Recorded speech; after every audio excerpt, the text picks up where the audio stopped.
in all the 4 weeks completed in Big Brother's house, this last after eviction drama and or whatnot, the teaming up against each other would be the craziest so far, and it is quite crazy. Like people working against Makeke or trying to turn Makeke against Papaghost and Lerato doing the same with other people. It is crazy. Those you think are friends are playing things against their own friends, and my mind is literally blown.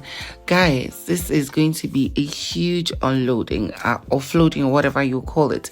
But of course, since you're new to this channel or you're a returning subscriber, thank you, and I wouldn't waste your time. Let's get right into the chaotic things of this particular video, because it's about to be a ride of a lifetime. Telling you all where my father is, that's another thing that pissed me off, because that time we didn't afford a lawyer. So when the witnesses lied.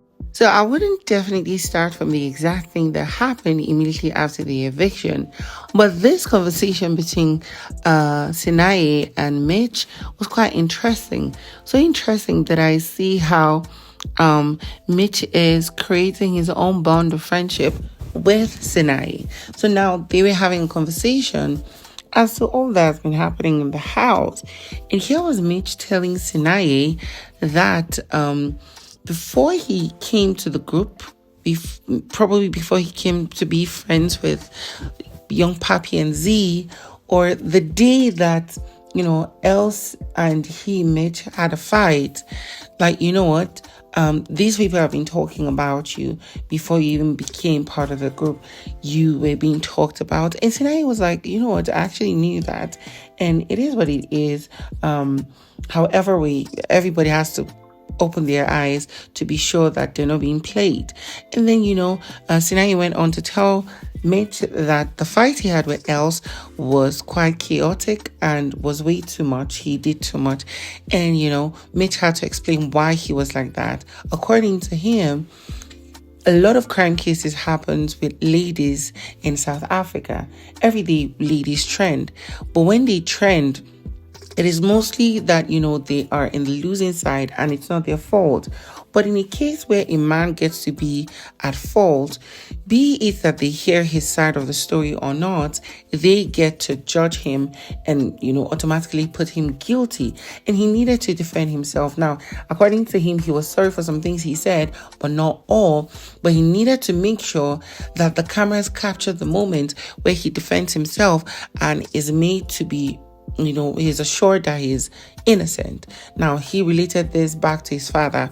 He said his father was in prison for a while, and that was because he was wrongly accused. And even at the court, they didn't have a lawyer to defend them, and the other person who accused him was just blatantly lying, and they could do nothing about it. So he needed to stand out and defend himself. And I really understand that. It's gone. I'm not trying to make them like me, but they are right. How? They must fight you. This day, I'm going to show them drama they've never seen in their life. And if there is something that Yolanda is good at, is finding ways to trigger people. As long as she knows that you don't like her, as long as she knows that there's something she can do to trigger you, she will do it as much as possible, and until you just lose your mind. And that was what she started doing with Papaghost. So Makeke, Papaghost, and I think Mitch were having a conversation just almost after the eviction. And here was Yolanda going for Makeke and literally outrightly kissing him multiple times while he was shouting, no, leave me alone, take it easy. But she kept at it. She didn't want to let him go. And this was on one basic reason. She wanted Papaghost to walk away. She wanted to disrupt whatever they were talking about, and she just wanted to trigger him. When she succeeded, her and Makeke had to have a conversation. And now, what was this conversation about? It was about what Mac Jr. said about Makeke being spineless and not standing up for himself, especially when it comes to Papaghost and, most other housemates using him. And according to his own opinion, right, a lot of the guys in the house want to fight Papaghost, but they don't have the courage.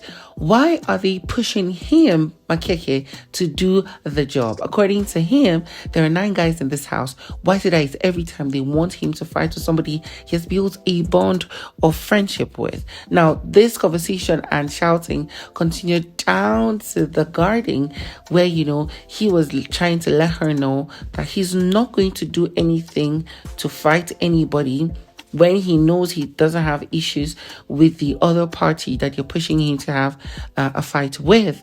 And she just kept saying that all she cares about is that he learn to stand for himself, to speak for himself, that he has a boneless bone. She just kept shouting, "You are boneless bone. You have a boneless bone." I'm like, excuse you, girl, it is being spineless. You very bush girl. But I enjoyed that conversation. They went on to the garden where, Yolanda was pissed about how she feels everybody is being two-faced and fake, and they want to manipulate other people. And she went on mentioning names that is so and so can stand for themselves.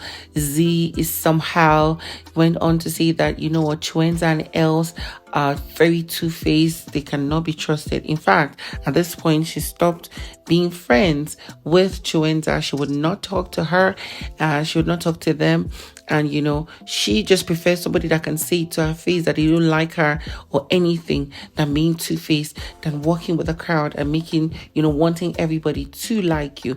Makeke confirmed that he is done talking to Chuenza too. And I really understand them because most times I keep asking myself, Chuenza, where do you stand exactly? Could you make us understand?